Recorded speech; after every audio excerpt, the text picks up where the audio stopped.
It seems almost inevitable that we'll end up with ads inside LLMs in the near future. The math is simple. OpenAI and its competitors have invested over $200 billion in AI infrastructure. And our $20 subscriptions alone won't deliver returns at that scale. Neither will taking a cut of retail revenue through instant checkout or Atlas.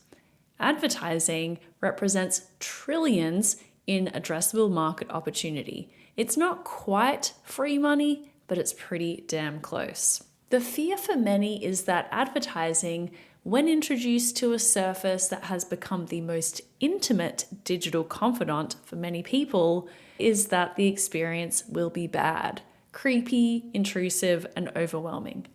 Call me idealistic, but I don't think that ads within AI interfaces necessarily have to suck. This episode is based on an op-ed that was originally published for my column at The Drum on November 6. As someone who's spent years tracking the retail media industry, perhaps I should be concerned about this shift. After all, someone searching for the best laptop for video editing under $1,500 used to start that search on a retailer's website, surrounded by product ads generating a healthy 70 to 80% profit margin for that retailer. But AI answer engines are now increasingly fielding these questions and intercepting the intent that currently flows through retail media platforms. As an aside, this is without any agentic integration as well. This behavior, doing this research up front in an LLM, is already happening. Now, retailers should be tracking these developments closely as a possible threat to their lucrative retail media business. But for the general public, I don't think that the introduction of ads in AI answer engines automatically means instant enshittification. That's a technical term, by the way. The advertising technology being built today is designed specifically to avoid repeating the mistakes that degraded search results and turned Amazon into a pay-to-play marketplace. History says the fear is justified. The anxiety around ads in AI stems from watching 2 decades or more of platforms enshitify themselves in pursuit of advertising revenue. First, there's the corruption of recommendations. If OpenAI, for example, monetizes ChatGPT with ads, will it eventually recommend the TV whose manufacturer paid the most rather than the one that's genuinely best for my needs? The platform's entire value proposition rests on providing trustworthy, unbiased guidance. Introducing financial incentives to skew recommendations breaks that trust. And then there's the privacy factor. We are entrusting our AI companions with our most intimate information, health concerns, relationship struggles, financial anxieties, personal insecurities. Using that data for hyper-targeting advertising could feel like a profound violation. History suggests that these fears aren't hypothetical. Google search results became increasingly difficult to distinguish from ads.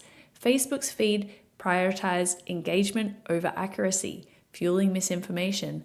And Amazon's search experience is dominated by sponsored placements that are based primarily on who paid for placement. As Brian O'Kelly, the founder of AppNexus and a pioneer of the internet's ad economy, admits, the system is breaking down in real time, more cluttered, harder to navigate. Introducing that broken system into AI seems like it would accelerate whatever diminishing trust remains. Who funds the world? Ads. Digital advertising is the economic foundation keeping the internet freely accessible.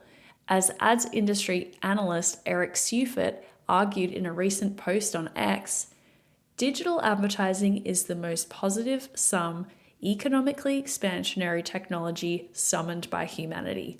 No other technology has created more consumer surplus or stimulated more long-term economic activity. Without advertising revenue, he notes, the internet itself would cease to exist as a freely accessible commodity and would instead be a luxury good reserved for moguls and despots. AI platforms face identical economic pressure. The infrastructure required to run these systems costs billions of dollars. Beyond subscription revenue, advertising and commerce represent the most viable paths to monetization at scale.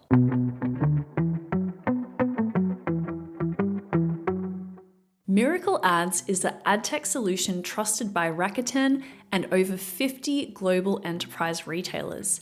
That's because Miracle Ads was built with both 3P marketplace sellers and 1P suppliers in mind. Both advertiser audiences demand a seamless advertising journey from onboarding to reporting. You can offer everything from sponsored products to video ads all in one solution. Learn more at miracle.com. That's MIRAKL.com. Now let's talk about agentic advertising, a different foundation. The advertising technology being developed specifically for AI environments operates on different principles than the surveillance-based targeting that broke consumer trust. It's called agentic advertising, and its core innovation is that it targets content and context rather than people and data. Traditional digital advertising built its infrastructure around tracking individuals through cookies, browsing history, demographic profiles, and purchase behavior. The goal was to know as much as possible about you personally and then show ads based on this data collection. This created the privacy nightmares and data breaches defining the current moment. The new model of agentic advertising flips that model. Instead of profiling users, AI agents analyze the content and context of the conversation itself, matching ads to themes and topics rather than personal attributes. Someone asking about sustainable hiking gear triggers recognition of content themes, outdoor recreation, environmental values, product research, without needing to know who that person is, what they've purchased before, or what websites they've visited. Brian O'Kelly, who now runs ad tech firm Scope 3 and is championing an agentic advertising framework called Ad Context Protocol, or AdCP, describes the shift in a recent op-ed for Fast Company. Here's a quote from him. If the attention economy monetized distraction, the agentic AI economy has the chance to monetize trust. We can use AI to filter noise instead of creating it. He suggests a simple exercise to validate this concept. Copy a page that you've browsed and paste it into ChatGPT, then ask it to produce an ad and compare the result to what's actually on the page. More likely than not, ChatGPT gave a better ad without even needing your browser history or data. This makes content the product again, not you.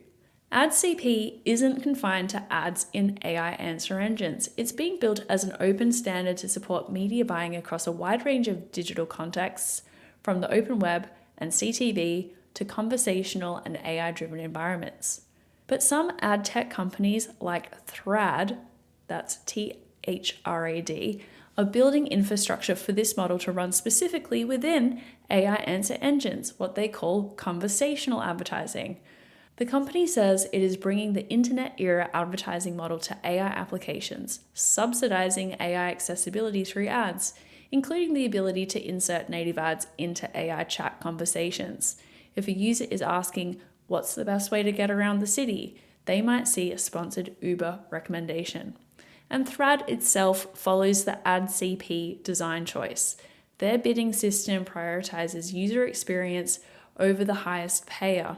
That could prove to be a guardrail against the pay-to-play dynamics that degraded search and e-commerce. A chance for a fresh start. High-intent conversational advertising has the potential to be more relevant and helpful than anything currently available. Users provide far more context to their AI companions than to a search box, so the signals are stronger, and the user is actively engaged rather than passively scrolling. That's valuable to advertisers. But to be effective rather than creepy, We'll need different creative approaches, different measurement frameworks, and different expectations about how advertising functions. For retail media networks specifically, and I'll explore this more deeply in a future column, the implications are more fraught. When AI intercepts purchase intent before a shopper ever reaches a retailer's website, the entire business model generating those on-site ads is threatened. And while the off-site audience extension capabilities from retailers can offer strong signals to advertisers, those may pale in comparison to what an AI model could offer advertisers. But for the broader marketing ecosystem, the arrival of advertising in AI may not be the catastrophe that many fear. Perhaps it's an opportunity to rebuild advertising infrastructure on better principles, assuming that the industry is willing to learn from its mistakes.